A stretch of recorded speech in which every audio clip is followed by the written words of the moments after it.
We'd like to welcome everyone to the October 26th meeting of the New Bern Board of Aldermen. The prayer tonight will be given by Alderman Kinsey, Johnny Ray Kinsey.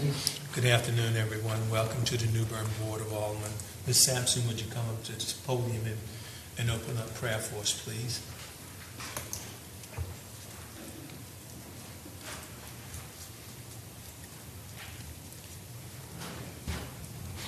Praise the Lord, everybody. Praise the Lord. Father, in the precious name of Jesus, as we bow before Him, the Father, Father, please make me worthy to call upon your holy and righteous name. And the Father, we thank you, Heavenly Father, for waking us up this morning, time and night to eternity. And the Father, we ask you to be your will. Please forgive us for our many sins, Heavenly Father. And the Father, we go for Heavenly Father, touch each alderman in a special way, Mayor, Heavenly Father, and all those that come up before the podium tonight, Heavenly Father, touch them in a special way, Heavenly Father. Father, if they have any reason to disagree about anything, Heavenly Father, Heavenly Father, I ask that you grant them be on one accord, Heavenly Father. There's a special blessing for the nation, the city, the town, Heavenly Father. Oh God, just bless us right now in the precious name of Jesus. As we go forth tonight, Heavenly Father, leading God and our pathway in the name of Jesus, I pray. Amen. Amen. Amen. Please join me in the pledge of allegiance to the flag of our country. I pledge allegiance to the flag of the United States of America and to the republic for which it stands, one nation, under God, indivisible, with liberty and justice for all. Madam Clerk, would you call the roll? Alderman Bingle. Here. Alderwoman Harris. Present. Alderman Astor. Here. Mayor Outlaw. Here. Alderman Kinsey. Here. Alderman Best. Present. Alderman Odom. Here. Okay. At this time, the consent agenda. I'd like to make a motion to approve the consent agenda. Mayor. Second. Discussion. Yes. I would ask that we take the approved minutes out of the consent agenda for two reasons. One, to make a correction to one of the minutes that we received, and also we need to do it in two motions, one to approve it and one to approve or to vote on to unseal the minutes that can be unsealed. Is that correct, Mr. Attorney? Yes, ma'am. I'll adjust my motion to Thank cover you. what she just said. Just my second. Okay, does everybody hear the motion? All in favor of the motion, say aye. Aye. All opposed, say motion carries. At this time, item number 7. Well, do we want to go to the minutes now? All right, you want to do that? Sorry. I believe that the city clerk sent to everybody a correction that was forwarded by Alderman Harris, and I believe Alderman Best as well. So we need to vote on that to amend those minutes, which were March the 10th of, was it 2018 or 2019? 2020. 2020, I apologize. So that needs to be the first order of business. And then the second order of business would be to unseal. I have a list of dates that I can read. You want to take those in two separate? All right.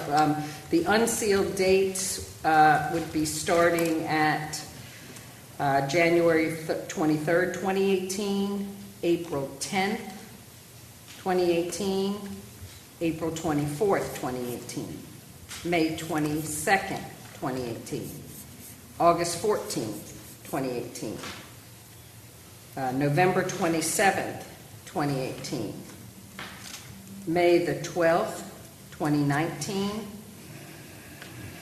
March the 12th, 2019, May 14th, 2019, May 28th, 2019, June 11th, 2019, August 27th, 2019, November 12th, 2019, December 10th, 2019, January 10th, 2020, March 10th, 2020, May 26th, 2020, and August the 11th, 2020 would be part 2.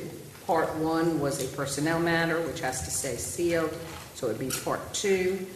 September 22nd, 2020, November 10th, 2020, December 8th, 2020, January 12th, 2021, January 26th, 2021, Part 1 would be unsealed.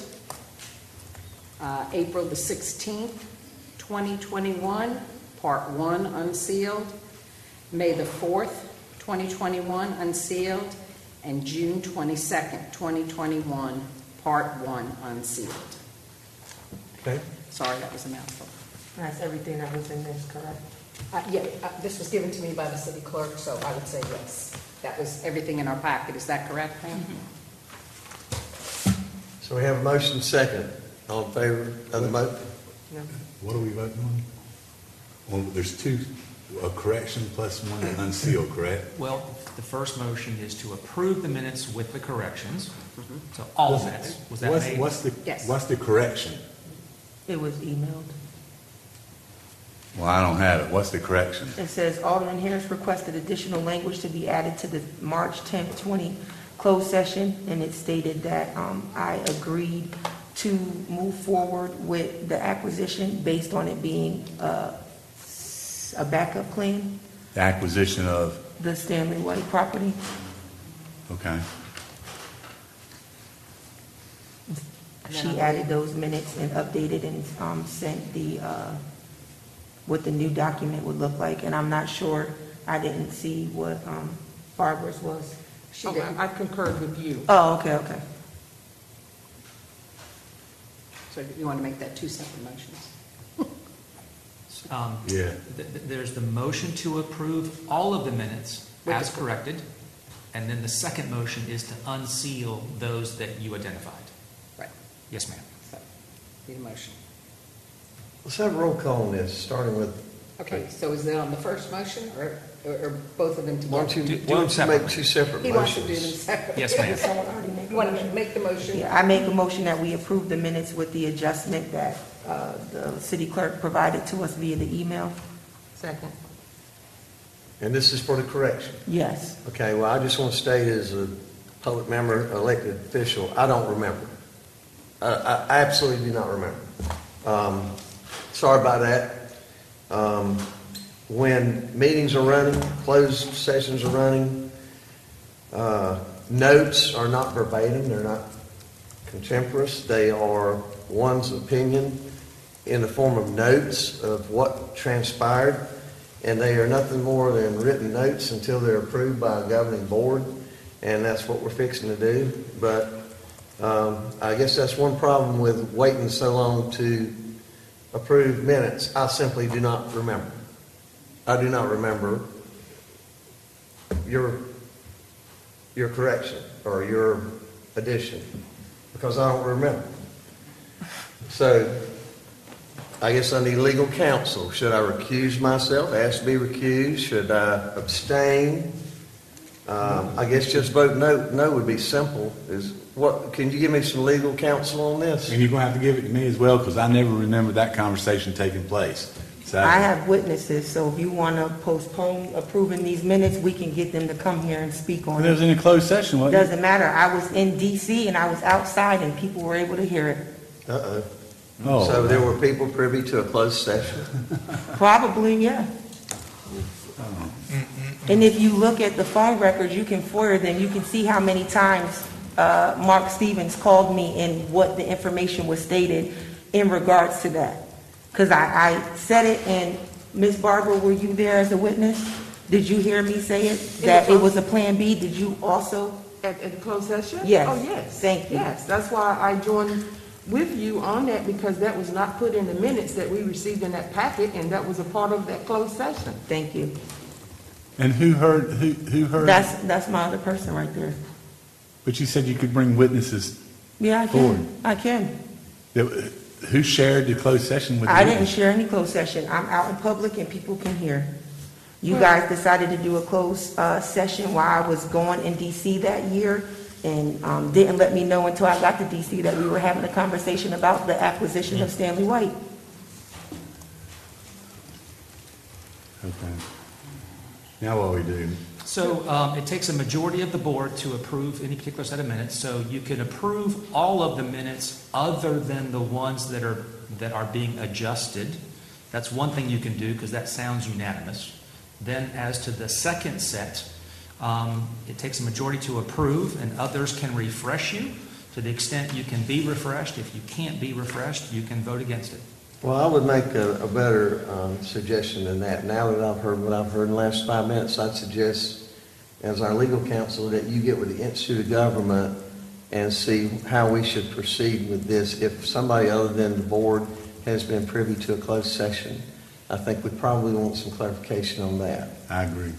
While you're doing that, can you also make sure that you find out about the closed session information that got leaked in regards to Mark Stevens? Because there's a whole bunch of board information that has been leaked from closed sessions.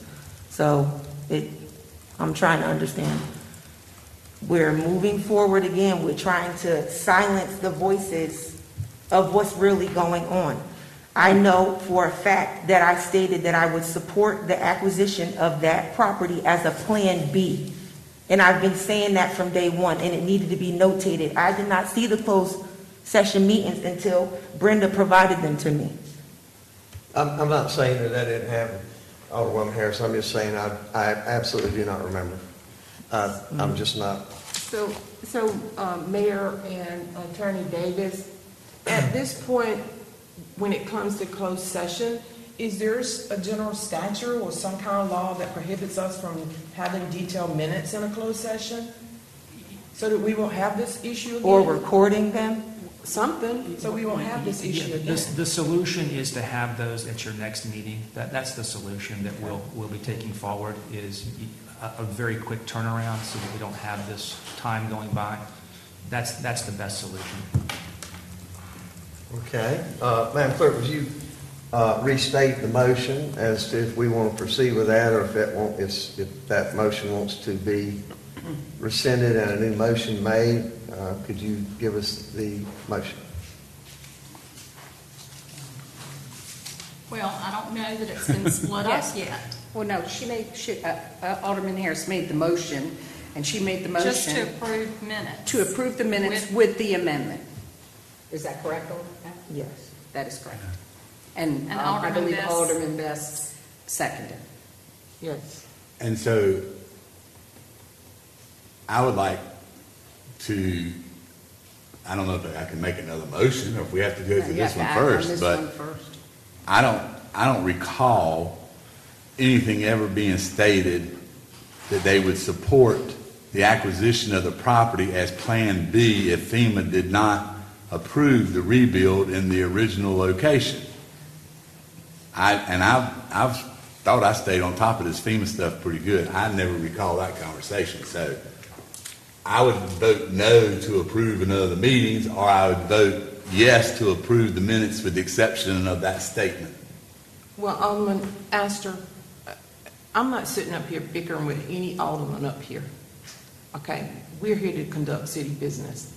But if I said something, I'll repeat it.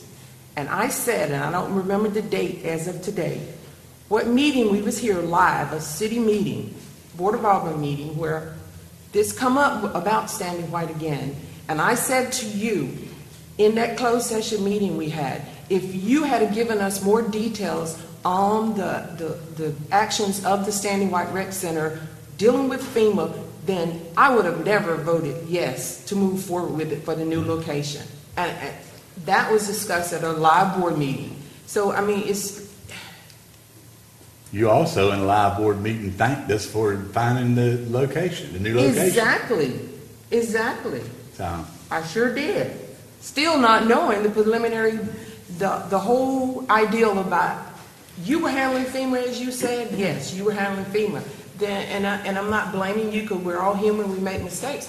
But I think you should have gave us more details. I didn't make a mistake. Yes, you did. Well, you just were own up to it because you did. You did not fully disclose to us. And I'm not going to sit here and argue about this because I know what was said in a closed session. Mayor, And I as far as want I'm to call the concerned- question. Excuse me, Alderman. Well, I want to call the question then. Okay.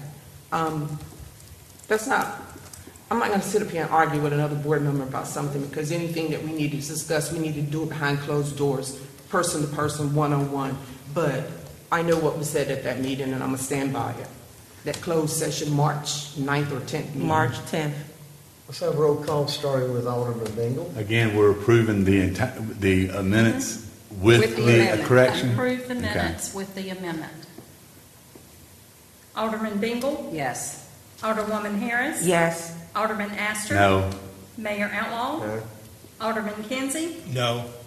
Alderman Best? Yes. Alderman Odom? Yes. Okay. Passes. What else do we need on that? Hey, Mayor, I'd like to make a motion that we unseal the minutes that I stated. the Second. dates. Okay, motion second. Is there discussion? Seeing none, let's have a roll call starting with Alderman Odom. Alderman Odom? Yes. Alderman Best? Yes. Alderman Kinsey? No. Mayor Outlaw? Yes? Alderman Astor? Yes. Alderwoman Harris? Yes. Alderman Bingle? Yes. Okay. What else do we have on that? That's it, number 7. Let's go to item number 7. Mayor, next item is consider approving the 2022 holiday calendar. Annually, the board approves the calendar designating the holidays to be observed and dates for which city offices will be closed. The proposed calendar for 2022 mirrors the 11 days that will be observed by Craven County. A memo from Ms. Hayes is attached, and you also have a copy of the proposed holiday schedule. Happy to answer any questions you may have. No? Yes, I have a question. I reached out to Foster to see what it would cost for Juneteenth to be a paid holiday, and he said it would be $120,000 for that day, and give or take, because we don't know if public fire utilities, they need to work on that holiday. And I've stated, and Ms. Talina Massey has stated that we wanted to come back to see, especially for the 2022 holiday calendar, to see if we were going to make Juneteenth a paid holiday, since the governor made Juneteenth a national holiday. We want to know if you guys are going to move forward and make Juneteenth a paid holiday for the city, so. Question, no, I don't think the governor made, because No. aren't we following state holidays? Are we following state holidays? We have traditionally followed Craven County on what they've been doing. Right. And Sonia should have some information about, we did do some research about what other towns and cities have been adopting. I don't think that the state has Adopted, yeah. I No, think it's they haven't. He just made it a national holiday, but there are cities that have turned it into a paid holiday. I think one's Asheville or Raleigh. There was numerous states. Yeah, well, I'm saying cities within the state. Well, I mean cities, that's what I mean, there's numerous On the cities. state's 2022 calendar, they did not adopt a Juneteenth, but several cities around us have started doing that. So I'm just looking for maybe conversation on your thoughts. I brought the price to you, or the cost, what it would be. I know that we utilize floating holidays sometimes. I know the county does, so I didn't know if we can try it for 1 year, see how it worked, to provide that opportunity, and because you can always remove it the following calendar year, but I just think it would be nice in good faith, because we had an amazing Juneteenth. Everyone took to it, that we can do this as a paid holiday, as a one-time thing, until we can see if we can move forward to do it continuously. Can we do it with reducing one of the holidays on the calendar, so do away with the day after Thanksgiving or the day after Christmas and replace it, so that we have the same amount of holidays we budgeted for? I think we should just follow up our benchmark cities. Let's wait and see what other people are doing, and if we have to come back and approve it, we can, once we see what other cities are doing. That being said, I'd like to make the motion to approve the calendar for the 2022 calendar year. I'm the still holiday calendar. discussing though. Ms. Sonia Hayes, did you say there was information on the other cities that have already done this, our sister cities? Did we get a second? Second. Sir? Second. Okay. Okay, but we're in a discussion. Yeah, thank Yes, ma'am, you. go right ahead and ask all the questions you want to ask. Good evening, Mayor, members of the board. So, yes, ma'am, we did check with some municipalities back in February, and we checked with some last week just to see what they were doing. We did check with Wilmington, and they are not observing. We checked with Kinston. They are observing, and I think they started last year, if I'm not mistaken. Wilson is not. Rocky Mount, they were observing previously, and they are in 2022. Craven County is not. Jacksonville observes Freedom Day in December. Goldsboro, they pretty much follow the state calendar, so they won't be observing in 2022. I think they're in some discussions, but they have not added it to their calendar. Havelock, no. Morehead City is no. Greenfield did add it for 2022, and it was added as an additional holiday. And the same with Washington. We just discovered today, I think, that they did add it to their 2022 calendar as well as an additional holiday. So those are the municipalities we checked with. So there are definitely some that we haven't checked with, of course, throughout the state that have added it, and some that have chosen not to, some that are still in the discussion phase. So the ones that have added, did they, normally have 11 holidays, now they have 12, or did they substitute it for a different day? It was an additional day. It wasn't that all added- of the ones that you just did? The two, Okay. there were two that added it on. Okay. That was Greenville and Washington, and it is an additional holiday. in But addition the to other what they- ones that have it as a holiday, they've not added it, it's something else, it replaced something else. What we understand is that they are observing it, so I don't know specifically Okay. if every single one reduced their holidays by one, but what I will say is Greenville and Washington, since they newly added it, it is an additional holiday. They did not remove one other day. Thank you. You're welcome. So those two has added it as an additional holiday. Correct. Out of the ones we've checked. Sonia, do you know who creates the state holiday schedule? The Office of State Personnel, I'm sure, does the calendar for the state. I was curious because they've got 3 days for Christmas, and the county and the city, we've got 2, so they actually have an extra day around Christmas. Right, they have an extra day at Christmas, and traditionally Craven County does, and a lot of the municipalities do follow the state calendar, but for whatever reason, Craven County only went with the 2 days at Christmas, this coming Christmas. Thank you. We have motion second. Any other discussion? Please go right ahead and anything. Thank you, Mayor. That was it. Just trying to see if we could be progressive and try it out this year on the calendar.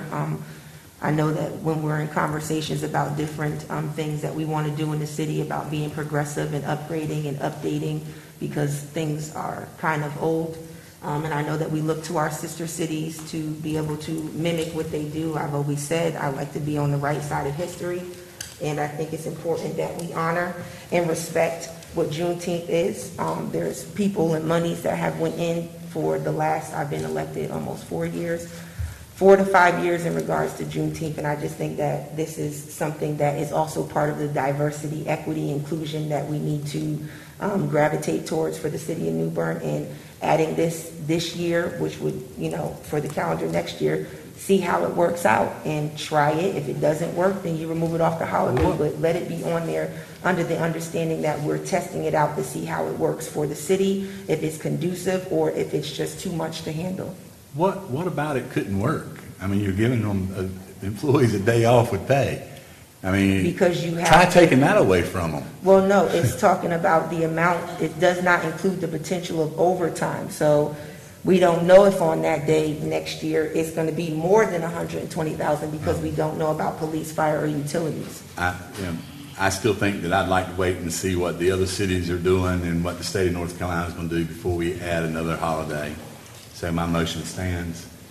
Well, my only comment would be that I agree that it's better to be a leader than a follower sometimes, but I would like to stay within the 12 holidays we have, and I say we take away the day after Thanksgiving or the day after Christmas and insert the When holiday. you don't know what 12 holidays. you take the day away after Thanksgiving. People like to go home for Thanksgiving, and it's tough to get up I work. Wednesday night and go home I and then understand. come Well, then back take the day after Thursday Christmas night. off. That's the reason. But people like to celebrate Juneteenth. They don't want to come to work. They want to be able So to you've got celebrate Tuesday, with December others. 27th, they get Christmas, and Christmas is on a Sunday. Friday, I think. Sunday and Monday. No, Call the it's question, Sunday, sir. so they get Sunday, and Monday's got, all those days. I We think use it we then. we can I'm always just- come back and I'm just amend making it. a suggestion, I'm not saying. When we find out what the state and everybody else is doing, we can always come back and amend it. Okay, let's have a roll call starting with Alderman Odom. Alderman Odom, Yes. Alderman Best, I don't forgot. What are we? you're voting to approve it as it's presented. As it's in your presented package now, without Juneteenth being added. without it being added? That's correct. Oh, no. Alderman Kinsey, Yes. Mayor Outlaw. Yes. Alderman Astor. Yes. Alderwoman Harris. No. Alderman Bingle. Yes. Motion carries. Item number 8. Next item is to consider approving the 2022 Board of Aldermen meeting roster. The board adopts this meeting roster for each calendar year. The proposed roster identifies the second and fourth Tuesdays of each month as regular meetings. All meetings will begin at 6 p.m. That information is included in your packet. Happy to answer any questions you may have. Board have questions? I do. Go right ahead, sir. Foster, due to the election coming up and everything, I think that would be a decision with the new board coming in to make that final decision. Do you have something worked out in your? So one of the things that we did not include on this calendar was any retreats for budgets, and so we've got the ability to add that when the new board comes in, if that board decides that they want to have specific meetings to talk about the budget. We just decided not to put it on there at this time, but we can always add. Okay. Question, is the election the first Tuesday or the second Tuesday in March? I thought it was March 8th. March 8th, because that's a meeting date here. Do we want to maybe not have that on the calendar since it's an election day? Mr. Attorney? I don't know. Totally up to you. I probably would say either have it the day before, day after, just for respect of people and voting and everything else that's going on that day. It's our election time? Yes. Would it be our election day? Yes. Well, I doubt many of us would be here if we're going to be working the Right. polls. So I'm just, that may be something, I wasn't sure what the date was, but it's March the 8th. From what I was told, it was March the 8th, but we haven't voted on this. We have to get. Yeah, but that's, the election day is the election day. Okay. So Because then, it's the primary and everything else included. so it's March 8th. election day, March 8th. Then I think we should approve the dates maybe without that date, or put a different date, meet the next night, or just not have a meeting that night, have one meeting in March. I don't know what are we supposed to do in that case? Whatever you like. There's no rule. You So can- we So don't we have, could cancel the meeting? Absolutely. and we don't have a quota of how many meetings we need to have as a No, board. no. So I say Once we a just month. give it off and allow people to go vote, and Right. we'll see what Yeah. happens. So I'll make a motion that we approve the meeting roster with the exception, and we exclude the meeting date of March 8th, so everything else stands. Second. Motion and second. Is there discussion? Seeing none, let's have a roll call, starting with Alderman Bingle. Alderman Bingle. Yes? Alderwoman Harris. Yes. Alderman Astor. Yes. Mayor Outlaw. Yes. Alderman Kinsey. Yes. Alderman Best. Yes. Alderman Odom. Yes. Motion carries. Item number 9. Mayor, the next item is to consider a resolution amending ward boundaries and approving a map of those boundaries dated October 26, 2021. Alice is here, and she's going to go over some of those items on the boundaries, and Scott will also probably chime in on this as well. Good evening, Mayor, members of the board. So tonight, we're here to hopefully adopt our new ward boundaries. So some of the procedures we need to do, obviously, is to, like we did in 2010, adopt a resolution. The maps have already been drawn, and we made most of them public. There was one change that was made since the ones that we've had around at the library and stuff. It's the 2 blocks just east of the Craven Terrace. We've also been in contact with Board of Elections to make sure that we've got things in place to quickly give them data, and we've already selected the structures that would be affected in the changes that we're talking about. We're talking about 1,700 structures, so some of those structures are boarded up or unoccupied. So just a quick look at the demographics that we've got that we're looking at for 2020. We've already kind of looked at those. And I won't go through all that, but this census, there was some new categories as far as like some other population and 2 or more populations, so it's kind of new. So the new ward map, this is, I realize you cannot see that, but it does have the date. I blew up the numbers, and the numbers are much better balanced than what we were looking at with the current situation. So just look at the Ward 1, total population would be 5,024 based on the 2020 census. a little over 3,000 housing units. Ward 2 would look like this. Population's around 5,300 with roughly 2,800 housing units. Ward 3 would be all completely in Township 7. Population a little over 5,100 with almost 2,000 housing units, and they're growing like crazy, so that number is increasing daily.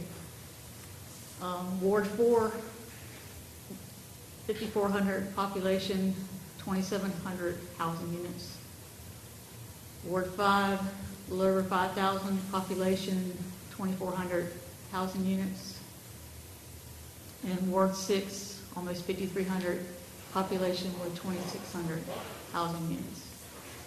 I think that's pretty much it. Just a quick, if anybody wanted to ask any questions or go back and look at anything. Can you bring me back to Ward 2, please? Sure.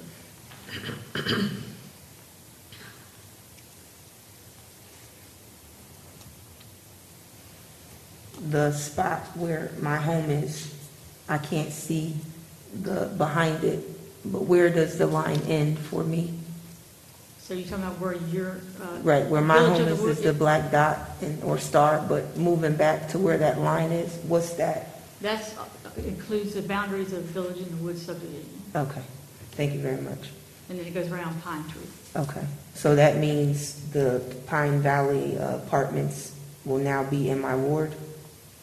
If this is voted, the Pine Tree is right behind Kidsville? So they were already... in They your were, ward. they were? Yeah, Okay, I thought they were changing. Kinsey. No. Okay.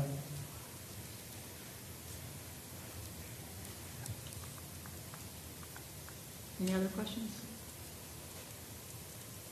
I mean, I appreciate the alderman that met with me and talked with me, and we made some changes here and there, and I think this will satisfy the adjusting the boundaries and adjusting the population.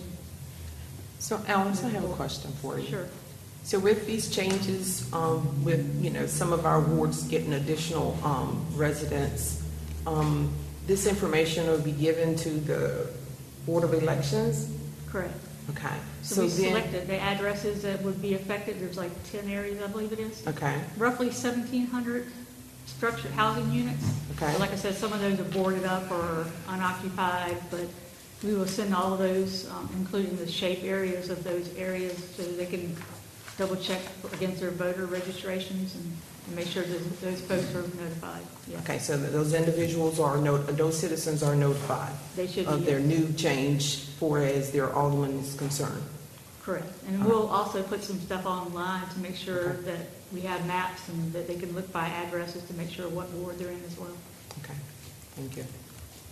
Now, Alice, I don't know if you know this, answer this question or not, but if we go ahead and submit this, if we approve and submit this ward change or boundary change this week, when will the file date be? Does anybody know that answer? Jeff, I know you have to know that one. December 6th. December the 6th is when we'd file, and the election would be when? March 8th. March 8th. And when would the new board take office or take seat? Don't know that yet. That's what we have to determine. Well, there's a couple of things that'll affect it. So if there's no runoffs in March, so after the March 8th election, if there's no runoffs for this board, then you can seat this board at any time. If there's a runoff and there's not a federal runoff, okay, then the runoff would be in April. If there is a federal runoff, such as a Senate, United States Senate seat, the runoff would be in May. So you would have to, so if you go to April, you'd have to seat your board then after that date, immediately after that date, May after that date. So we really won't know until Okay. March. I It's thought certainly we were going to throwing- mess up budget time. I thought we were throwing away July 1st because. Well, we talked about that, but, and I think that would be a good break, so you don't have to go in the middle of a budget season and let a new board, but again, this board hasn't discussed that and hasn't. Okay. Well, we made did that discuss decision. that some, because we Yeah. was talking about we'd be serving a 4.5-year Yeah, term. correct. And the new I board agree. would be serving a 3.5. So we did discuss it, but not really. We haven't in voted deep- on it. Or Exactly. So what do you need, a motion to approve the boundary map? Yes, so there's a motion to approve the resolution before you. Does anybody else want to make it? Are everybody happy with it? Then I make a motion that we approve the resolution of approving the boundary, the new amended boundaries. What else I need in there? That's it. Second.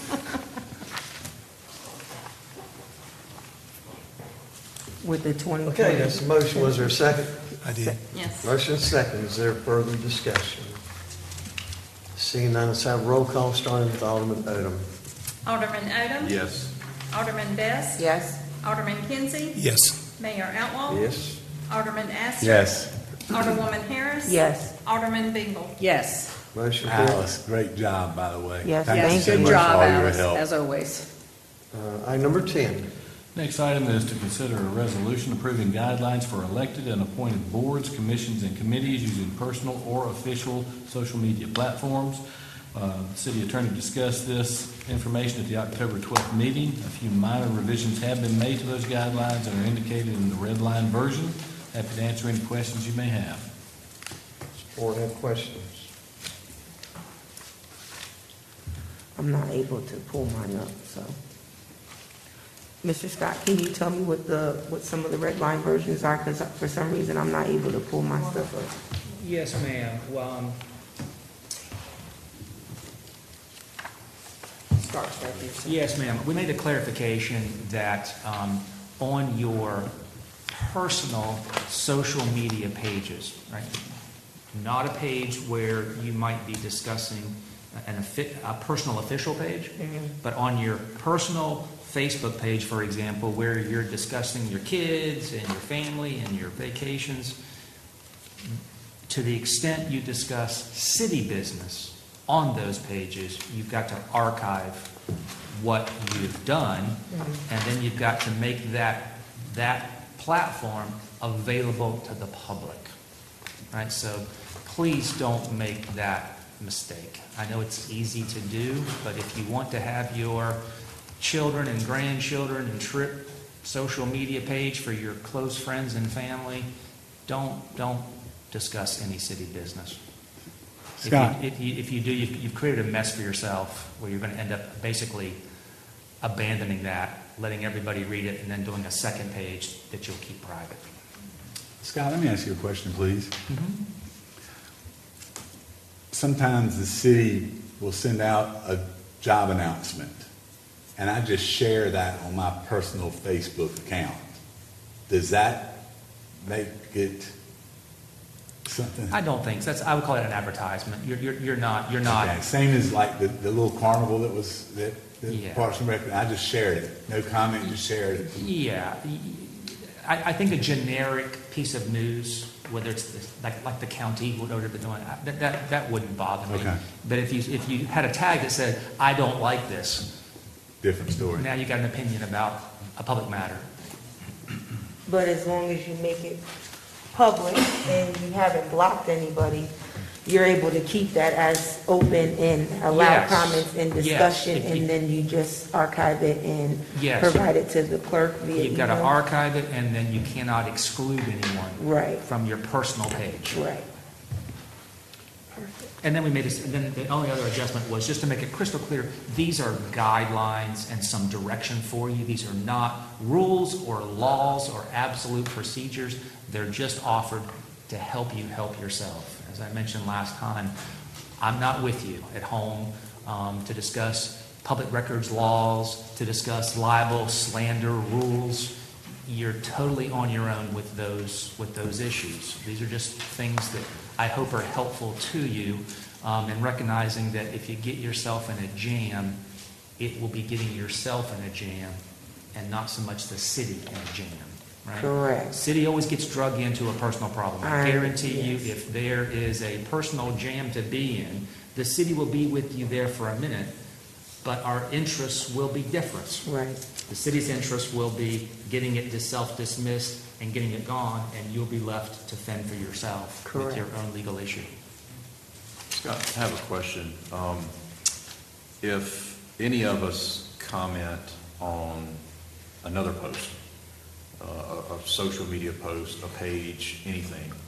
We comment, and it's maybe answering a citizen's question they may have. How are we responsible for maintaining that record? You are not.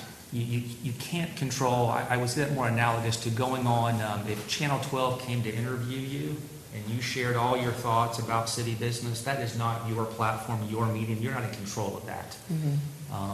I think it would be wise if you did, if you could screenshot it or capture it. If you felt that you needed to comment on some other post, it wouldn't hurt. But there's too many times where you are asked to comment and do things that you don't have control over the platform to retain it.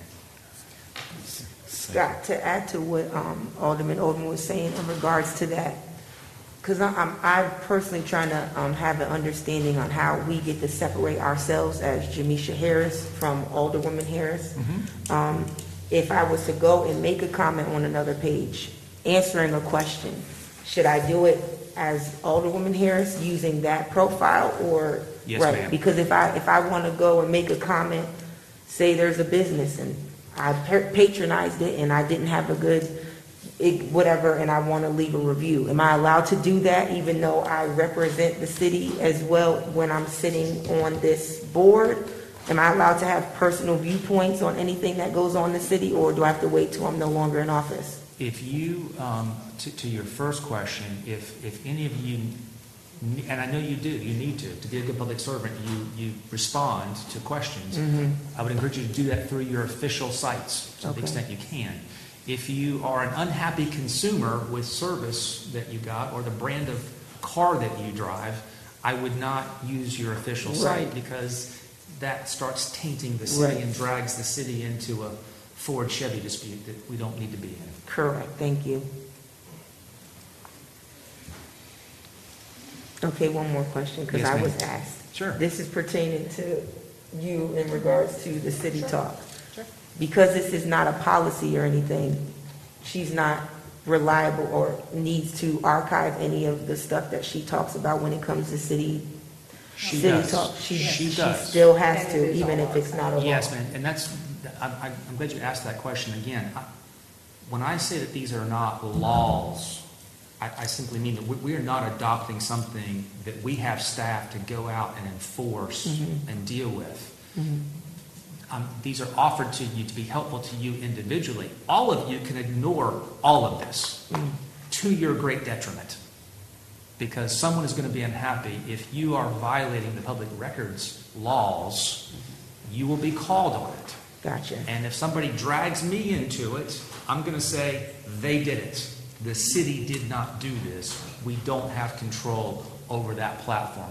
We are responsible for our own platforms. And I've got staff and plenty of people to worry about what they say and department heads. Those are the things that we control that I worry about.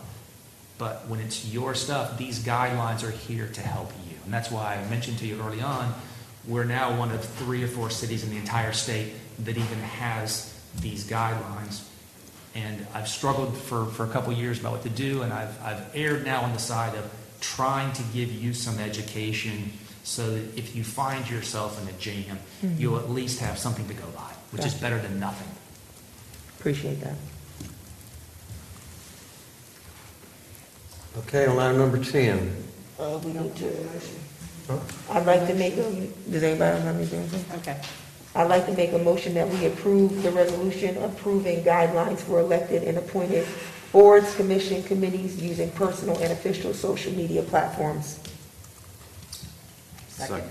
Motion and second. Is there further discussion? Seeing none, let's have a roll call, starting with Alderman Bingle. Alderman Bingle. Yes. Alderwoman Harris. Yes. Alderman Astor. Yes. Mayor Outlaw. Yes. Alderman Kinsey. Yes. Alderman Best. Yes. Alderman Odom. Yes. Motion carries. Item number 11.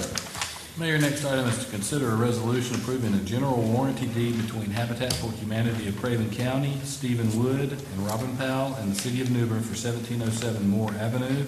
On September 24th, 2019, the city approved the conveyance of the Moore Avenue address to Habitat for Humanity for the purpose of developing affordable housing for low and moderate income families. Habitat has subsequently constructed a home on the property and intends to transfer the home to a buyer. By executing the deed to transfer ownership to the buyer, the city will release any rights retained under a transfer and reversion agreement between the city and Habitat. A memo from the attorney is attached. Happy to answer any other questions you may have. Board have questions? Just a question for the attorney. I assume that we can't do this when we initially give them the property because they don't know who the end homeowner is going to be. Is that correct? Correct. This is what the law requires to ensure that the property is used consistent with the statute to low and moderate income. And this sign-off is your release verifying that's happened. Okay, thank you. Mayor, I'd like to make a motion we adopt a resolution approving a general warranty deed between Habitat for Humanity of Craven County, Stephen Wood, Robin Powell, and the city of New Bern for 1707 Moore Avenue. Second. Motion and second. Is there discussion? Seeing none, let's have roll call starting with Alderman Odom. Alderman Odom, Yes. Alderman Best, Yes. Alderman Kinsey, Yes. Mayor Outlaw, Yes. Alderman Astor. Yes. Alderwoman Harris, Yes. Alderman Bingle. Yes. Motion carries. Item number 12. Next item is to consider a resolution to accept ownership and maintenance of Watercress Loop in the Keller subdivision. The city received a request to accept ownership and maintenance of that street. Public Works has performed a built-to-standards inspection and confirmed that the street has been constructed to meet the city's street design standards. Thus, staff recommends the street be accepted. George Childs is here to answer any questions you may have. I'd like to make a motion that we adopt a resolution accepting ownership and maintenance of Watercress Loop in Keller subdivision. Second. Motion and second. Is there discussion? Seeing none, let's have a Mayor. roll call. Mayor. What? Yes. Could Scott or George or somebody explain the 1 year and 2 year situation on the warranty, please?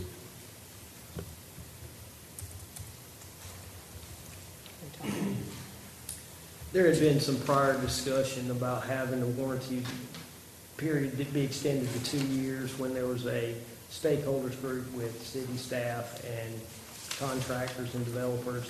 And somehow that form was created, but the ordinance actually says it's a 1 year warranty period, and that's what we sit under right now. So do we need to update the ordinance at a future meeting to ensure it's 2 years and not 1? Be a hardship on a developer, wouldn't it, versus a year? It's currently one. I need to pull the statute and see if the statute even authorizes any flexibility on that. I just don't recall. Okay, thank you. I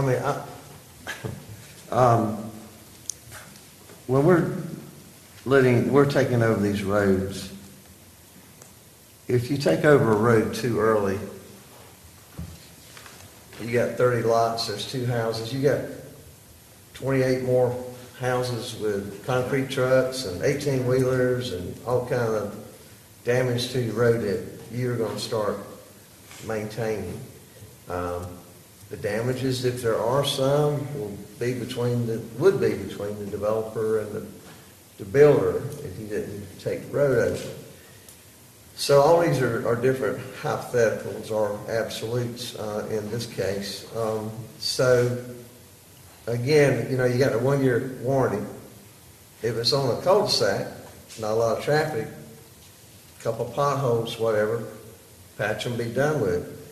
If it's a major thoroughfare and there's 100 lots past that road, then there's an unknown amount of additional damage that could be done to that because it's in the early stage of absorption of the whole development. So again, these are not always easy decisions as to when to make, to accept it. The flip of it is if you wait too long, and the developer, if he did leave town and didn't keep the payment up on his performance bond, then you got a road with no maintenance, no developer, no city. It's in the donut hole, no man's land. So, I like to watch each one of these individually as to when I think we should take them over. Big question, just like the NCDOT, at a certain point when there's so many homes on the road, they'll take it over. Do we have any type of policy for that? I don't believe we have a I'm not real aware of any. policy, but in this case on Watercress, most of the lots are getting built out right now. And Right. that's why the developer waited and we allowed them to wait. We weren't a push to accept this road. And they're at a point that we're comfortable taking it.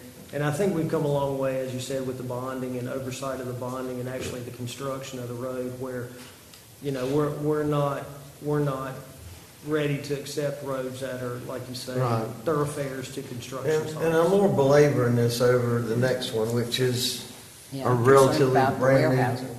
Ma'am? I'm concerned about the next one that we're gonna. Yeah, I mean, Because we're still in the early stage there. So, yeah, Right now, this, the second one that's on the next agenda item, Downey Drive, is the road located in front of the Highway Patrol Station. The base material was on that road for many years before the Highway Patrol Station was ever constructed. We saw no damage during that phase when they were building the Highway Patrol Station. They put final lift of the wearing course on and feel comfortable taking that just a little bit over 700 feet of roads. We're not taking West Newbern Parkway or the access road into it.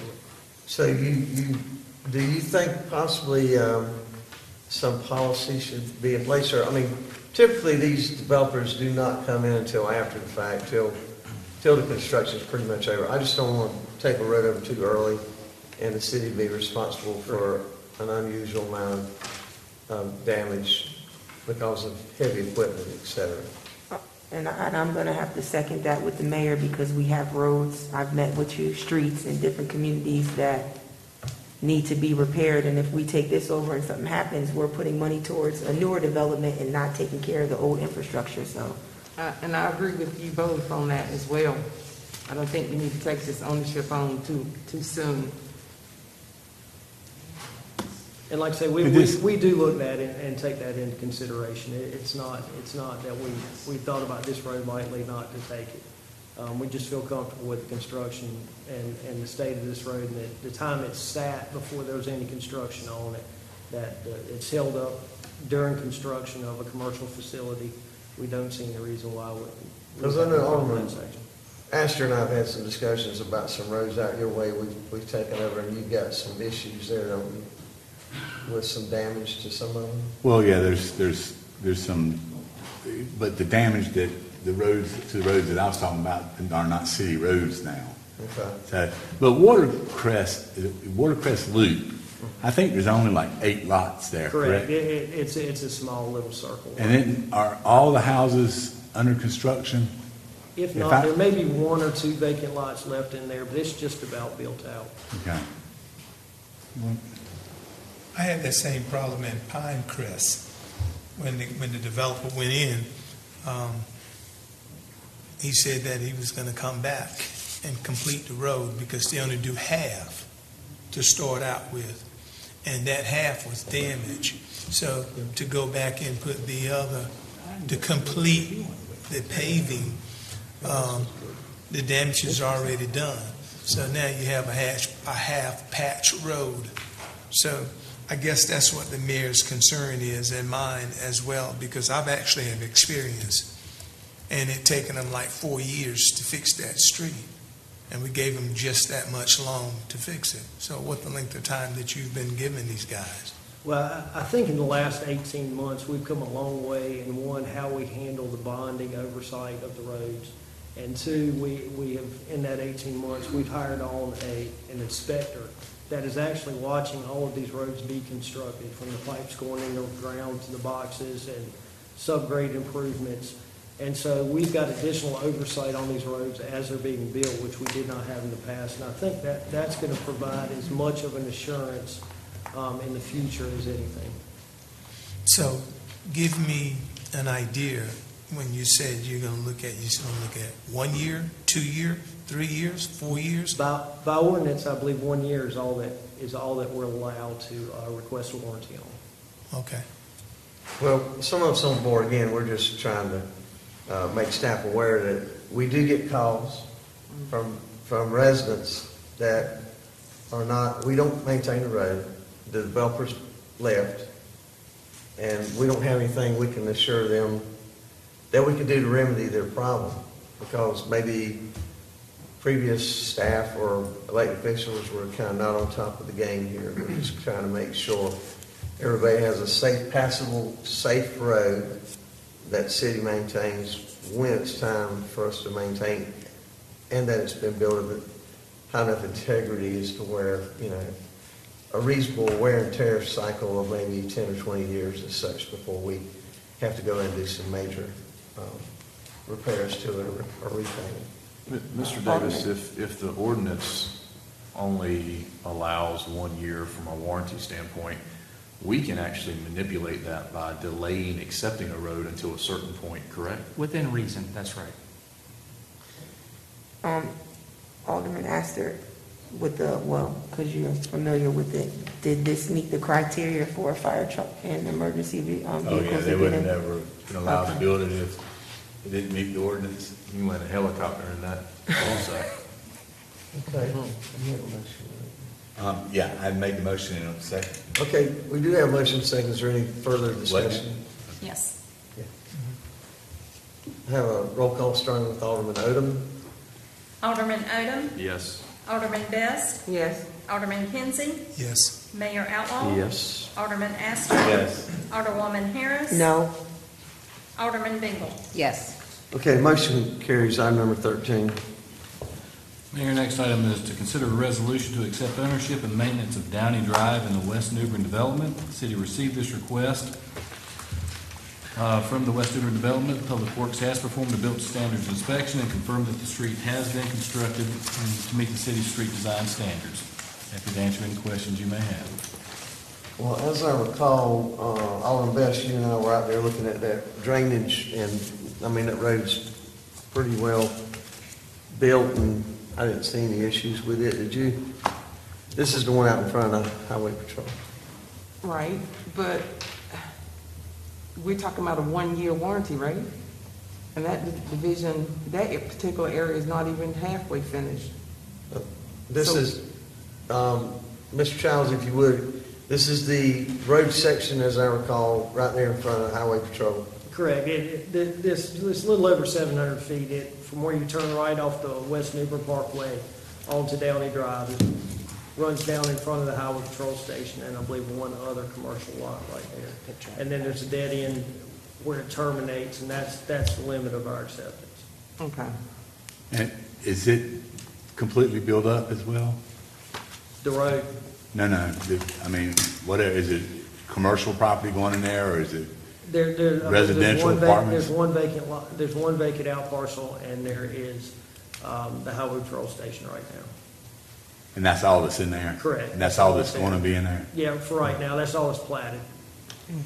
I'm not totally familiar with some of that extra land in there, but the road, ends. Will that road be extended? I would imagine in the future that would be a plan. So are y'all clarifying, Mr. Davis, that the road part where it'll have a demarcation of what we're accepting tonight versus if there's an extension? That's right. So if we accept this and there's an extension, are we responsible for the extension, or? You're just accepting the portion that exists on the official map. Okay. Yes, ma'am. Mayor, I'd like to make a motion, we adopt a resolution to accept ownership and maintenance of Downey Drive and West New Bern development. Second. Motion and second. Is there discussion? Seeing none, let's have a roll call starting with Alderman Bingle. Alderman Bingle. Yes. Alderwoman Harris. No. Alderman Astor. Yes. Mayor Outlaw. Yes. Alderman Kinsey. Yes. Alderman Best. Yes. Alderman Odom. Yes. Motion carries. Item number 14.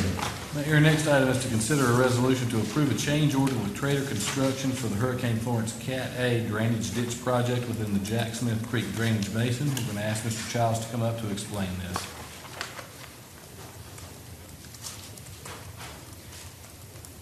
We had originally brought this when Trader Construction was awarded the original bid, and the way all of these Cat A projects have been bid out, it was based on estimated quantities. And in this case, what we've run into is, one, the estimated quantities of what they're actually digging out or removing, whether it be sediment or vegetation, has been more than what was estimated. So we've got an increase on that end. And then also there's a second section that has been identified by Draper Hayden along the railroad tracks, basically behind J.T. Barber Elementary School, that we would like to include in this work, and that is reflected in this increased amount. Well, So these are actual, what will actually end up getting paid is actual removal amounts. So while these are all estimated amounts, Tetra Tech is on site overseeing the removal. We have slip tickets on everything that gets removed from the site, so it's still only paid on the actual amounts removed. so what's out from the general fund on this? What does it cost the general fund? Anything? So, Well, this will be an increase of $148,195. but from a reimbursement Is this standpoint. covered by FEMA? All this? Yes. It'll climb and get it back. In other words, like There's the lady that can answer your question right there. Yes, it'll be reimbursed by FEMA. right, okay. Let me ask you one thing. I think Alderman Kinsey and I were out there one day, and they were trying to take a bobcat back there. They were they were cleaning out some debris and stuff in the creek. Where are they putting all the spoils? All of it goes to the Craven County landfill, Okay. Tuscarora, and that was a FEMA requirement. I didn't know if you had some area back there you had been able to mitigate, because, I mean, not too cool. Okay, that's cool. So Mr. Childs, this is gonna cover the railroad tracks there by moving up to Simmons Street?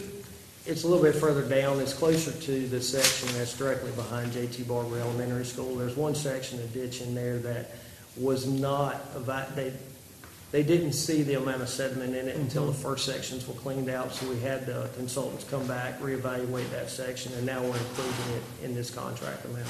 Okay, so, but I'm still concerned, what about the area there by the railroad tracks? Coming from Evergreen Cemetery down to Simmons Street. That area has not been touched, and there's debris, trees, everything down on that side of the railroad tracks. I'll have a look at that and see if it. Well, that's what you told me last time, and here we are going through this again. A lot of the consultants walked these ditches and from their professional judgment determined what was related to Hurricane Florence. And that's what we're allowed to include in these contracts. And so I'll have to look and see why they did not include those items. Okay, because I know one time it was at one point where we was having problems with getting permits because of the railroad company. So Yes, ma'am. has that been resolved? That has, and that's reflected in this price because they have to have additional flaggers and correspond with the railroad to get in those areas. All right, thank you. Hey, Gina, how much Cat A have you already, is ready for billing? Do you have any idea? I don't have that information handy, I'm sorry. Okay. I can get that to you though. We've been on top of it, getting reimbursed at least monthly. if not- I'm sorry. We've been submitting reimbursements monthly. Okay. Yeah. Did we receive any, what are we waiting on like $1.9 million? From CAT. We might need to take this up in new business. I'm sorry. Has nothing to do with this. I'll take a look. So meanwhile, I make a motion that we adopt a resolution approving a change order with Trader Construction Company for Hurricane Florence Cat A drainage ditch project within the Jacksmith Creek drainage basin. Second. Motion and second, is there discussion? Seeing none, let's have a roll call starting with Alderman Odom. Alderman Odom. Yes. Alderman Best. Yes. Alderman Kinsey. Yes. Mayor Outlaw. Yes. Alderman Astor. Yes. Alderwoman Harris. Yes. Alderman Bingle. Yes. Motion carries on number 15. Mayor, the next item is to consider a budget ordinance amendment for FY 21-22. Ms. Ostrom is going to carry us through that. So this budget ordinance amendment reestablishes encumbrances for additional purchase orders that were outstanding in fiscal year 21. They will be honored in fiscal year 22. These purchase orders were not included in the ones that were rolled over in September, at the September 14th meeting. This amendment also acknowledges $20,000 in revenue from Magic Midways, the traveling carnival that rented Lawson Creek Park, and appropriates those funds for the Henderson Park project. Additionally, $13,670 will be appropriated from fund balance for the replacement of the Parks and Recs 2018 Ford Escape that was totaled in an accident. Insurance funds of approximately $21,330 will be applied to cover the $35,000 replacement cost.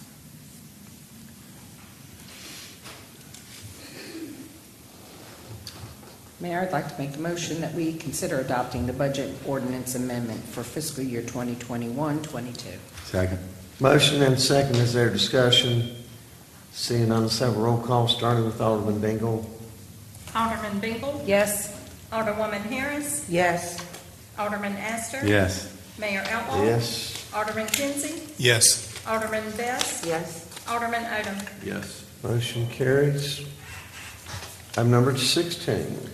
Mayor, the next item is a discussion on surplus real property. At the last board meeting, the Alderman asked us to bring a list of surplus property back for this next meeting, so Jeff Ruggieri is here to present that information.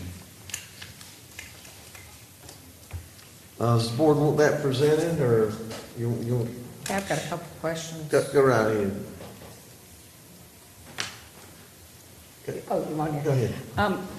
I do understand the list here, but I know there's additional parcels within the redevelopment commission area that the city has not deeded to the redevelopment commission that were both jointly owned. So can we see a list of those? Because there's still probably several outstanding properties that are within the redevelopment commission that we haven't deeded over. And we may want to go ahead and deed those over, figure out how to get them done. So, Why don't we pull Alice up? Alice, do you have access to that list? And Jeff can talk through those. I think Colleen was going to pull it up. So we went this afternoon and we looked at all the city-owned property, specifically in the redevelopment commission area. We pulled out the ones that were deeded already to the redevelopment commission. And so these were the ones, in my understanding, that you were wanting to look at that were either city or city and county owned that are inside the redevelopment commission. But we also, at the bottom of the list, is the ones that are on the for sale site, those that are under the, those highlighted yellow or what's currently on our for sale site. Right, and those are the ones that we had a list of in our packet, the highlighted ones on the bottom, correct? I believe so. Okay, so I'm then not sure, I wasn't. the ones on the top, all of those other ones, are they just in the redevelopment area? Correct. But they have not been deeded over to the redevelopment commission? According to the tax listing, they still belong to who I've got listed there. Okay, so what's the process for trying to work to get them? Because I'm sure redevelopment commission could use these.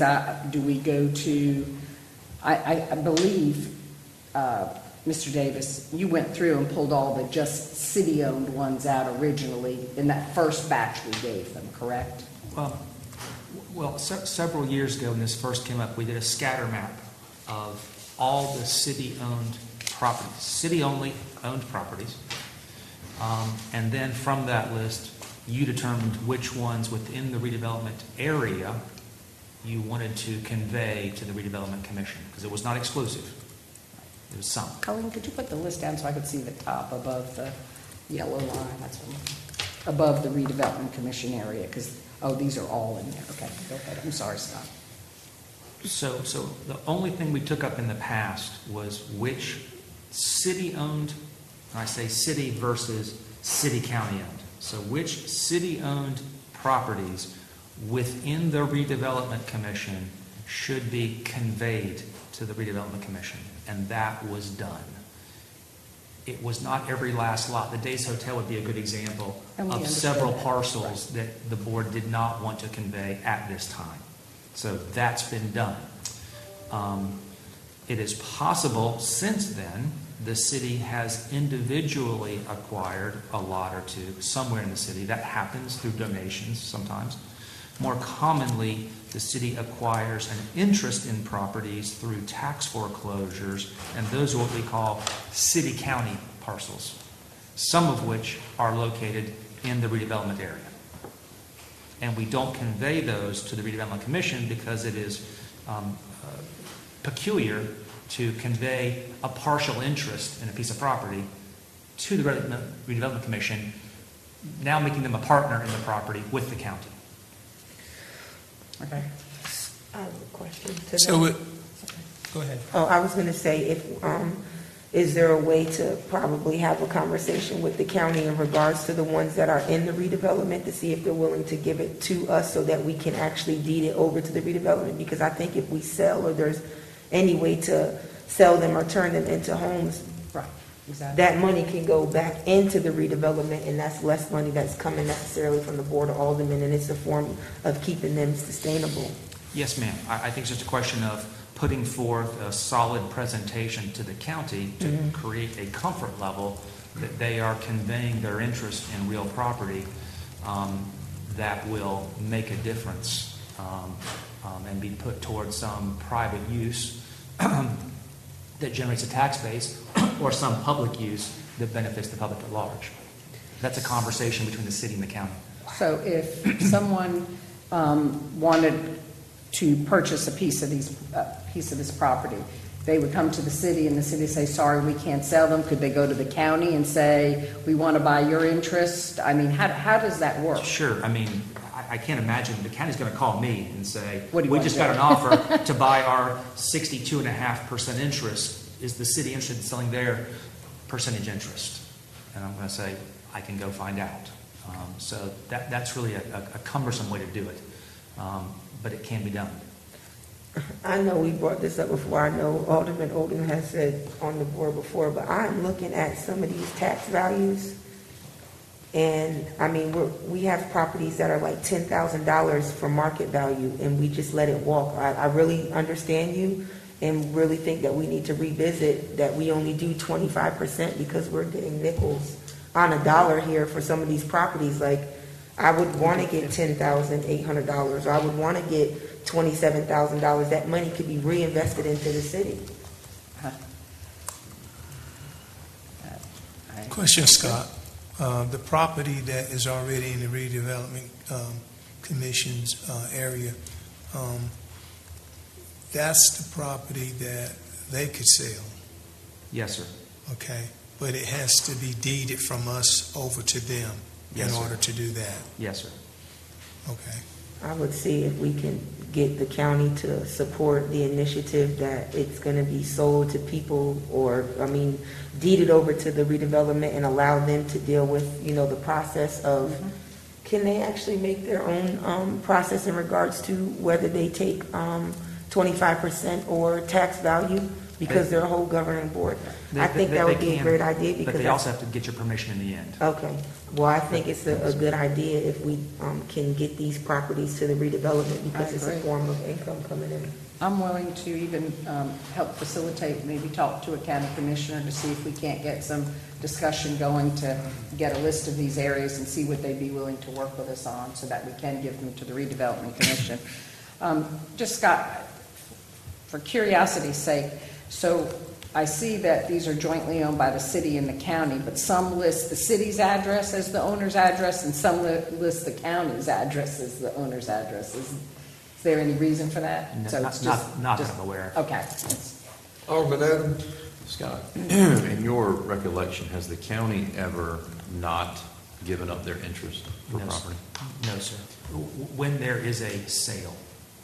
So, And they have been a good partner to us when we've presented them a proposal to use property for a public purpose. I can't think of any time that they have said no to us, but we've always verbalized the process and had a plan B if the process fell through, so they would get their interest back.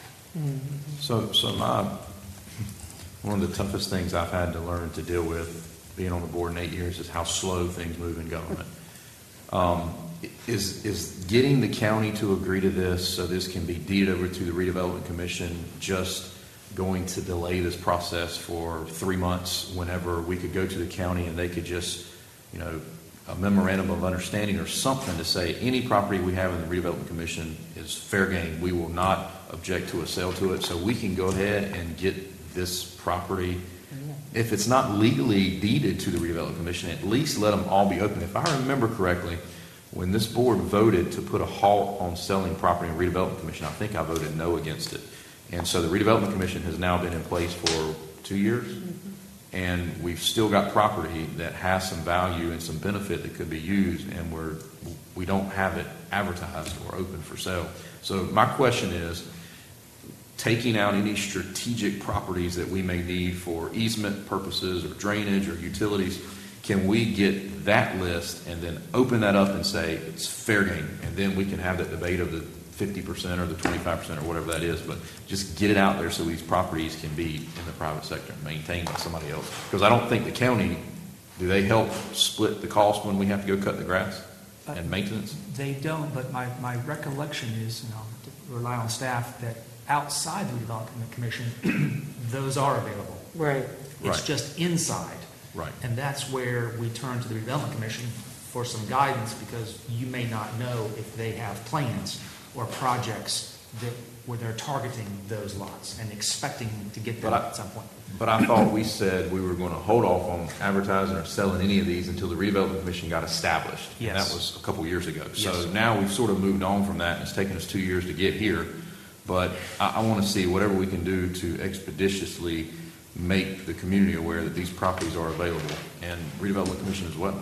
Oh, so you're saying this in lieu of deeding it to them and letting them be Yeah, I responsible mean, if for you selling come it back, to get the income? if attorney comes back and says it's going to take 6 months before we get all this legal mumbo jumbo worked out to get it deeded to them, in the meantime, if somebody wants to buy, if Miss Sampson wants to buy 1002 Sampson Street, we should be able to take an offer for that and not have to wait. Well, the redevelopment commission, they'd have to go there, make their bid and offer. If the redevelopment commission needs it for something else, they would say, by a vote of their commission, we don't want to sell it.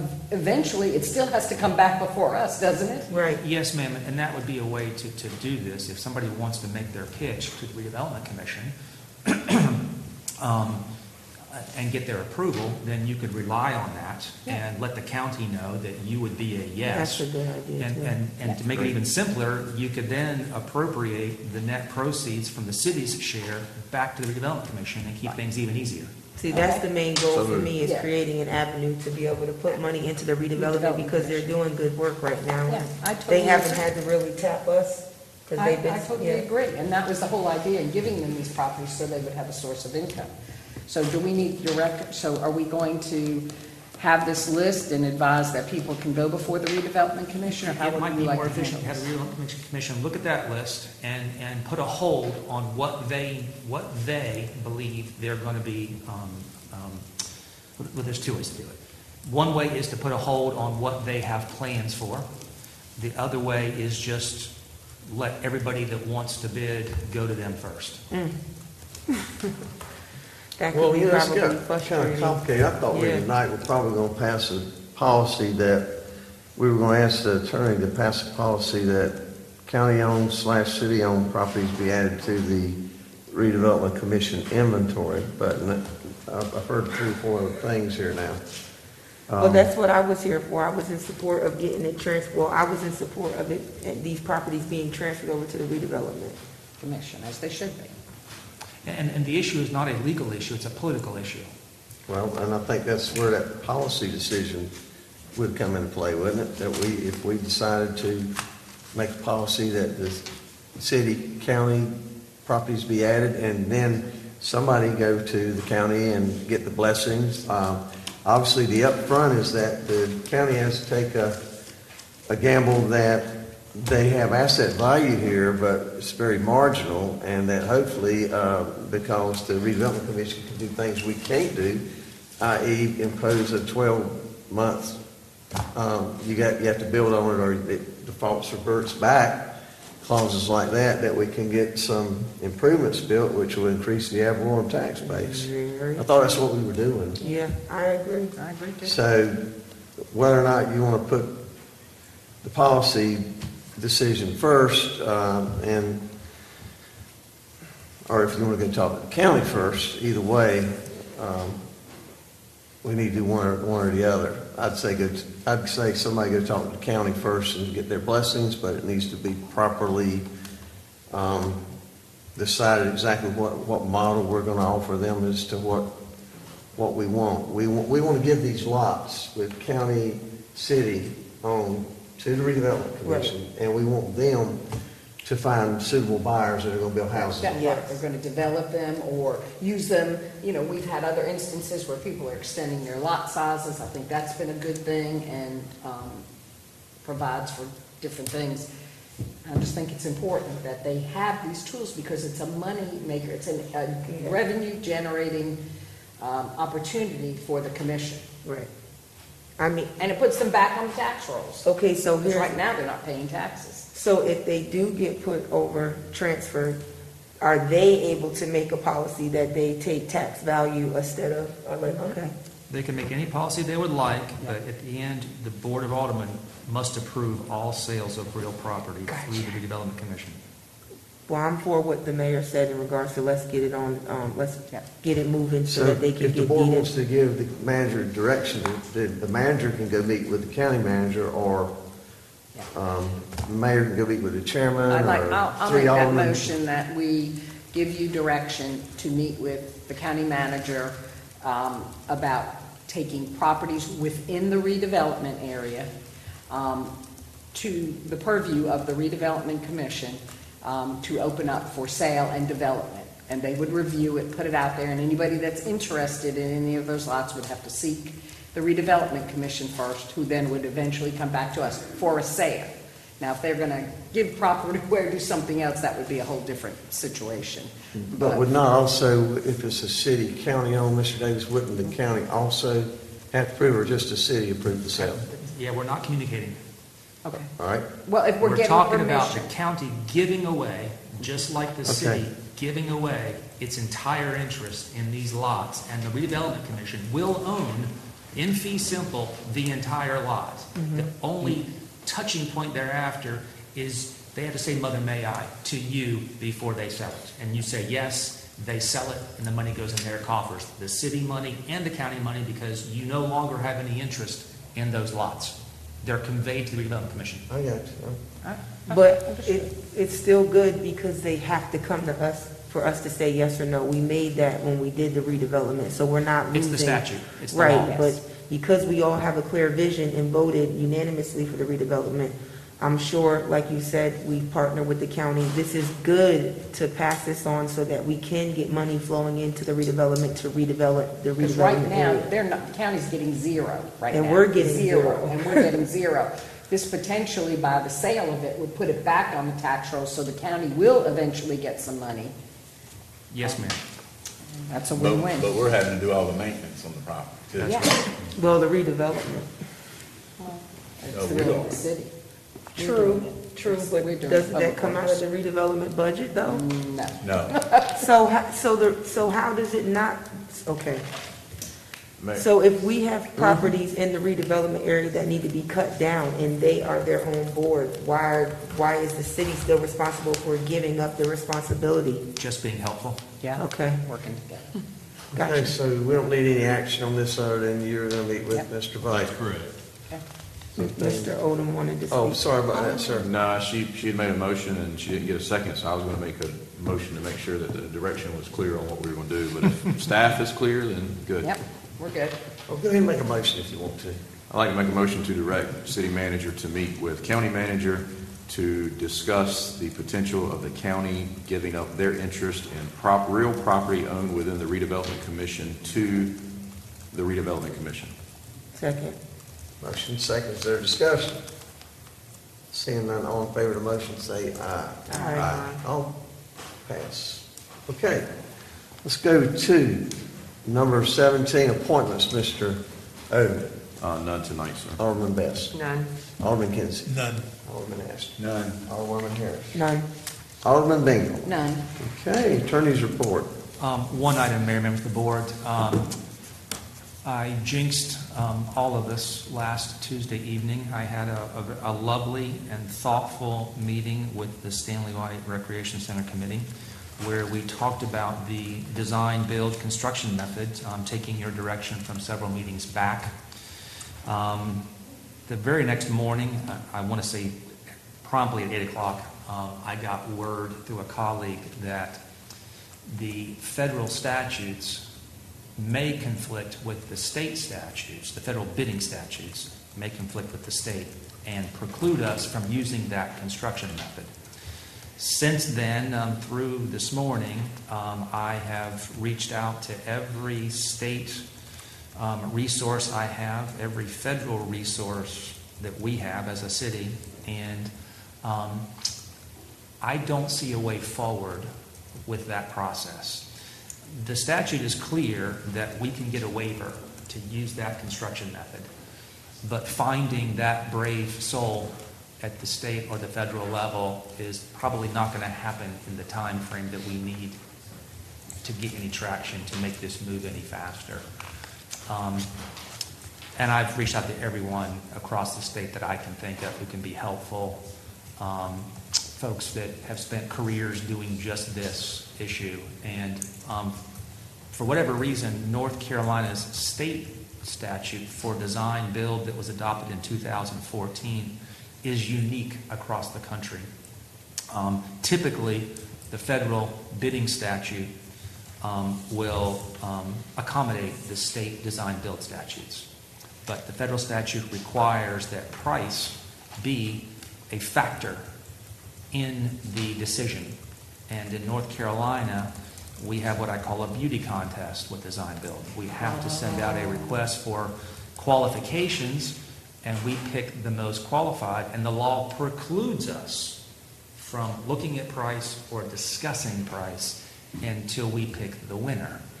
And again, the way around that, there are certainly legal arguments that I could make why the state statute might comply, but for $5 or $6 million consequence, I'm not interested in making those arguments.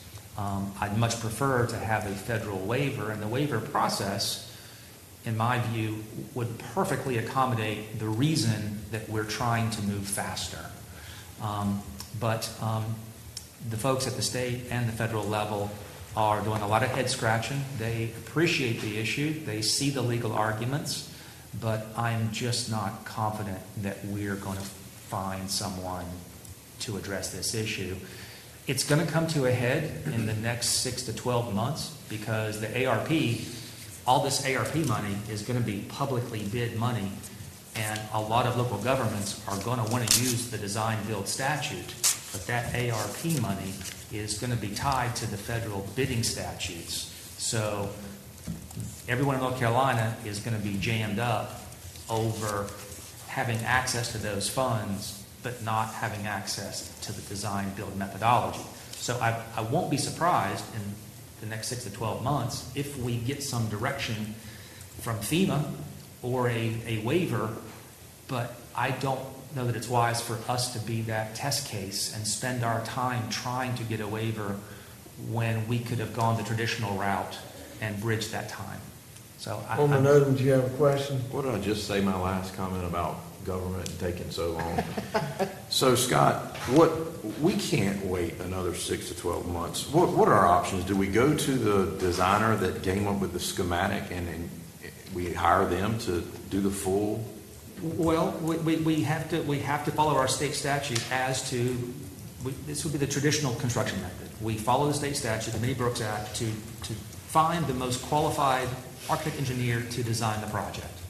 They design the project. We can use time as one of our factors. So we can put in our time requirements and consider that as we go through the qualifications. And then once we have our plans and specs, like every other construction project, we bid it and the low bidder wins, subject to the federal requirements for minority women participation, all the federal laws that apply to federal projects, but we wouldn't be able to go the design build route. So how quickly can staff get out the RFP, RFQ, whichever one it is, for architect design services? We already have a design. So we've been anticipating this. So we have had staff create an RFQ for design build for A&E services. And so basically it's just vetting by the attorney to make sure everything's squared away so we can have this thing out within really a few days. So originally the plan was to send out the RFQ Wednesday at the latest. I think we can have it out by Thursday for the first part of this. So this is not necessarily a damper because we just have to do it one by one instead of having all together. We do it the old way. and Okay, we- so and we- just so anybody watching and paying attention, it's Yeah. not a halt, it's just we can't do it all in one, we have to do step by It's step, gonna which take it does longer. take time, It's going to take longer for architects to do the but plans. it's not a no. No. We got ourselves excited.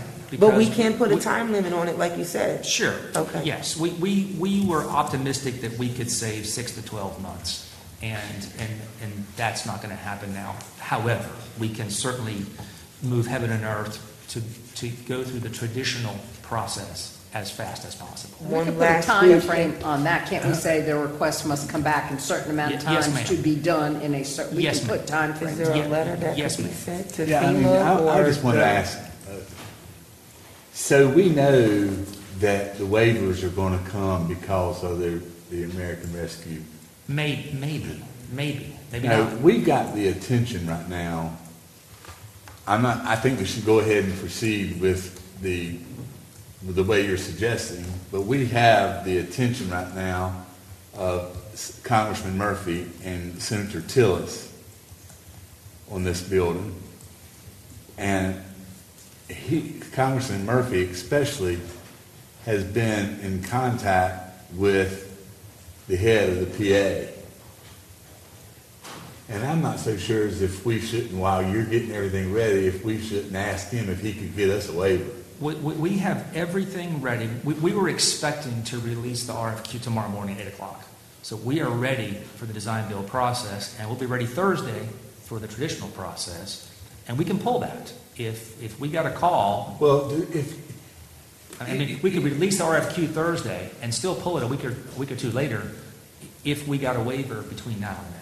but if we have to go out and hire an architect, it's going to take us, how long, just to hire an architect? So the process, the time frame that we were going to use for the design build contractor is still going to be the same. The goal is to be able to present this to the board for approval at the first meeting in December. Okay. So that would still be the same. Of course, then the firm that we hired, they would have a certain amount of time to create the plans, review that. Then And it's that going goes to that. it's going to take how long for an architect to design this building? I mean, you're talking 8 months, 12 months? You know, it could be. I think it could be realistically up to 6 months. I think we can get something within that. And then you got to go out on bids. That's right. And then it's going to be, I mean, we're going to be sitting here next year at this time and no ground to break. Is there a way that we can have prepared both, like you said, and reach out to our colleagues? I mean, Yeah, I agree. we've done it with the FEMA, why can't we just get a letter together and see if it's just a simple waiver? We're not doing anything where we're trying to not be transparent. The building needs to get built now. We're past everything else that needs to get built. For it to get built, we need them to move on this. Yes, So, ma'am. It's a great case. If you're ever going to sign a waiver, this is the case to do it. Aside from all the social delays, we are now getting extensions. We're getting 6-month extensions on our failure to build it back. And there's no guarantee, and I do not think for 1 second that we won't keep getting those. But legally, there is no right to those extensions. So it would be a perfect solution and a perfect case to give us the waiver and let us go. and so the information that was presented that the board voted on, that the consultant did, that's just a design. That was a concept. A That's concept. I think, Was there anybody that was an architect there that we could, this is it? There was an architect that did that plan, and the board voted on that concept plan, and so that information, whoever is awarded the A&E contract, they will get that information so they can see what we like, what the type of programming that was going to go into that facility, and then they can move from there. Okay, I'm going to be done one more last time, I'm sorry. So if we do it this way, does that mean they have to, do we have to go through a public hearing process and all that stuff again? Okay, just checking. This will be just like building everything else that we've ever done. Okay. But I don't know that we've ever done a design build project in my career. I don't think we have. Okay. Scott, can we send them both out at the same time? I would not do that. We have the design build in our pocket. I would just not want to draw attention and a lot of downsides to that. Okay, so tell me why I'm wrong. That's why you get paid the big bucks. Yeah. So we send them both out. Yep. And it comes back. Yep. And design build says, we will design and have your building constructed in 18 months. The architect comes back and says, I'll design it for you in 8 months. Why would that information not be helpful when we're asking for a waiver to say, here, we're already on 6-month extensions, why can't we get this? It would be more justification for a waiver. Yeah, my fear is that a regulator would view that as an aggressive approach, is not asking Mother Let's May be I. aggressive. I was going to say, but we've got to be aggressive. You I know- mean, we've had a major storm that took out a center Yeah. that has not served the public in 3 years. We've had COVID, we've had everything else. I mean, Yeah. that we need to be aggressive. Well, my other worry, in addition to that, and it's my experience with regulators, they don't like to be cornered like that. Secondly, if I were we the don't AE, either. if I were the AE firm, I would not be happy to be spending a lot of my company time and resources on an illegal process. So I was just about to I ask you, don't- if we put out the normal one and then say we get blessed with the other process, what's the legal repercussions if we pull that or don't? Do we have the ability to change our minds on the way that we're going to move forward, or is it technically probably just frowned upon that these individuals were in the process of creating something and then we just say, never mind, we're going to go this way?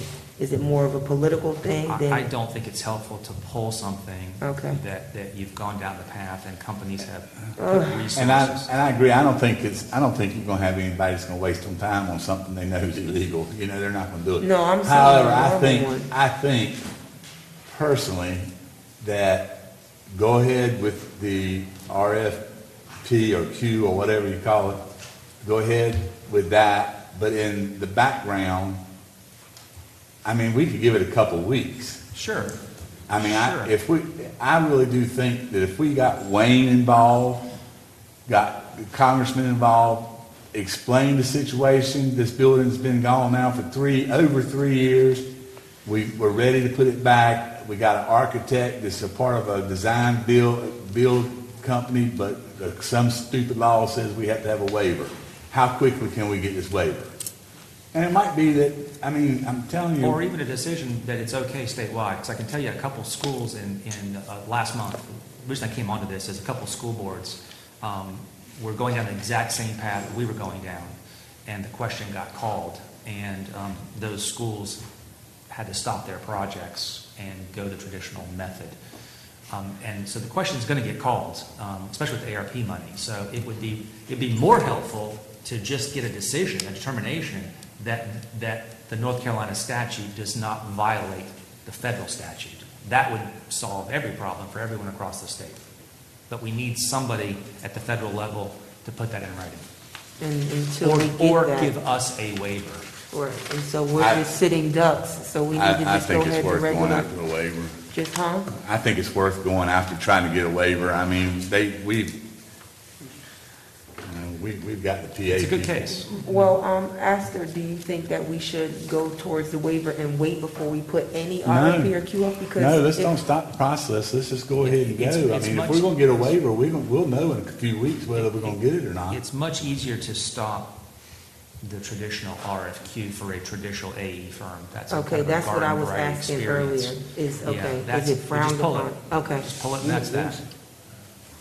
What's Okay, your well then, thought? I think the easiest thing for us to do is just go ahead and proceed with traditional construction.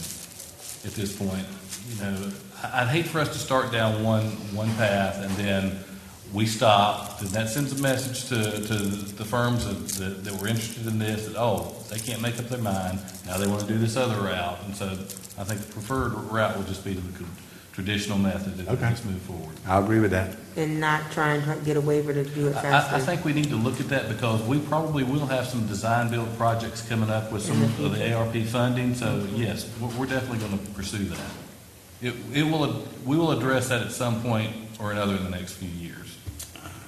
I just think it's a shame that we're gonna delay this thing for another year. But FEMA rules. Mr. Davis, what else did you have? That's it, sir. Mr. Hughes, what kind of direction do you want your board to give you? If you could just give me direction on proceeding with the traditional method of construction, and then we will submit the RFPs within the next 48 hours to interested firms.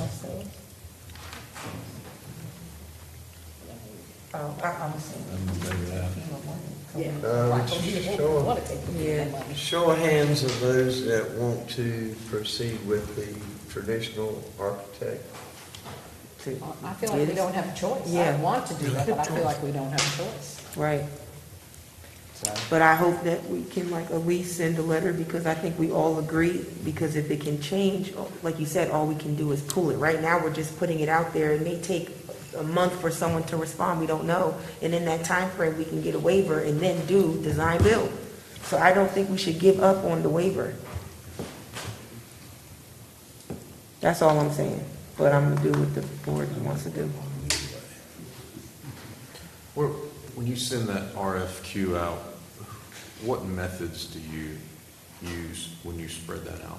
So that goes out, our purchasing manager puts that on several sites. And so Nationwide? It will be a nationwide, yes. So anyone that is looking for jobs, it's an architect, engineering firm, they'll pick that up through our processes. Mr. Davis, you have anything else? No, sir. Mr. Hughes, what do you have tonight, sir? Nothing tonight, sir.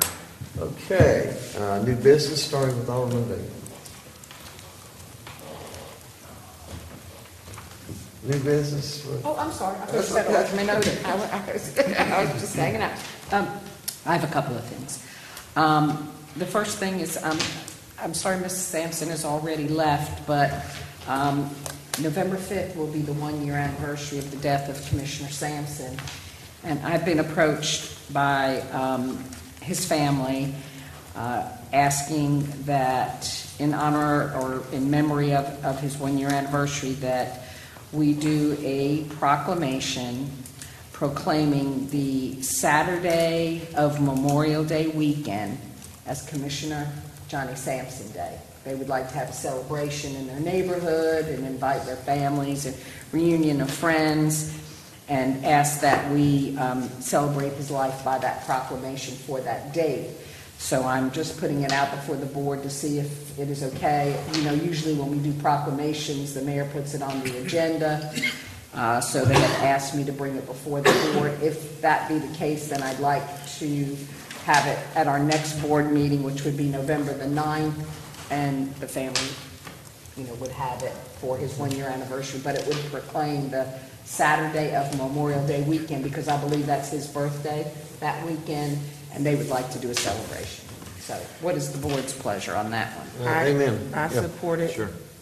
Just jumping out there, is it possible that if we agree on it, that we can vote on it and it be written up and be Yeah, I'd like to already have it for ready the to next go meeting. before? Oh, okay.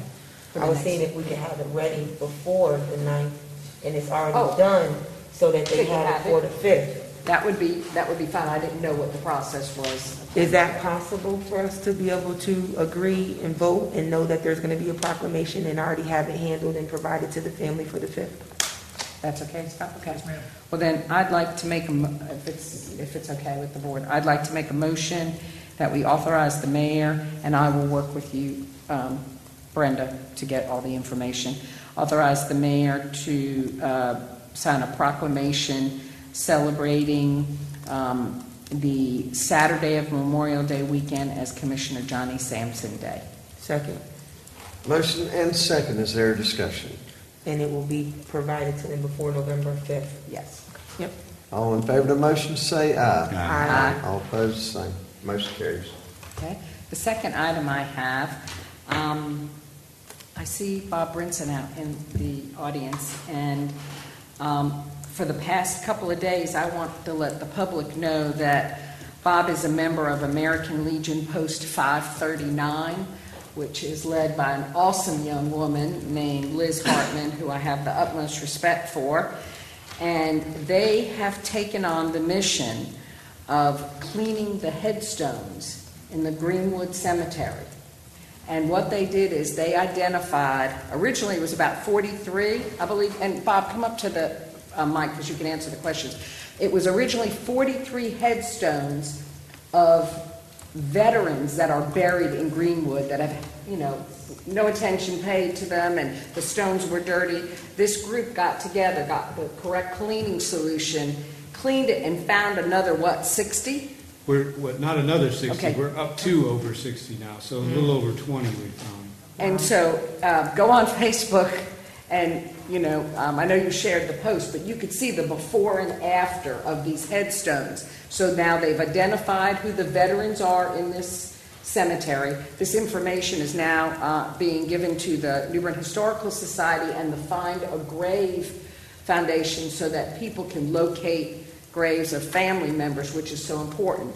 The other thing they will do is at Christmas time, we've seen the wreaths across America in the national cemeteries. Well, this post is going to pay for wreaths to be put on all the graves at Greenwood for these veterans. So I just want to acknowledge you and thank you for that work. I tell you, they were out there Saturday, Sunday, yesterday. Today you were out there cleaning, and I don't know how much longer you have to go.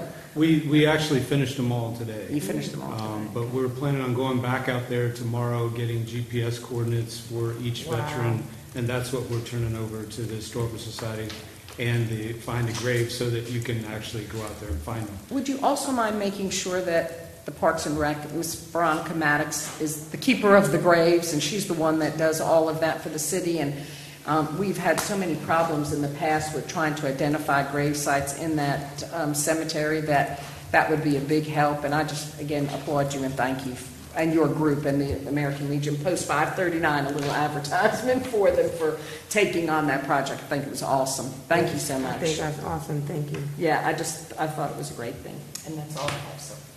Alderman Harris. Only thing I have is my son turned 17 today, so happy birthday, AJ. That's it. Okay, anything else? Nope, that's it. Alderman Astor. Yes, Mayor. I just want to let everyone know that a very good friend, as well as a businessman down in Pamlico County, Mr. Todd Willis, passed away yesterday. He was, in his early 30s, I think 33, 34, something like that. He is the owner of Noose River Bait and Tackle, as also the restaurant that's newly operated, the Wobbly Hog or something like that. Bob, do you know the name of it? Yeah, Wobbly Hog. The Wobbly Hog Restaurant. And just everybody please keep his wife Heather and their young son Colton in your prayers. That's all I have. Oh, sorry, Bobby. Alderman Kinsey. Not tonight, sir. Alderman Bess. Nothing, sir. Alderman Odom. None tonight, sir. Okay, any other new business at this time? Make a motion to adjourn. Second. Motion second. All in favor of the motion say aye. Aye. All opposed, same. We are adjourned.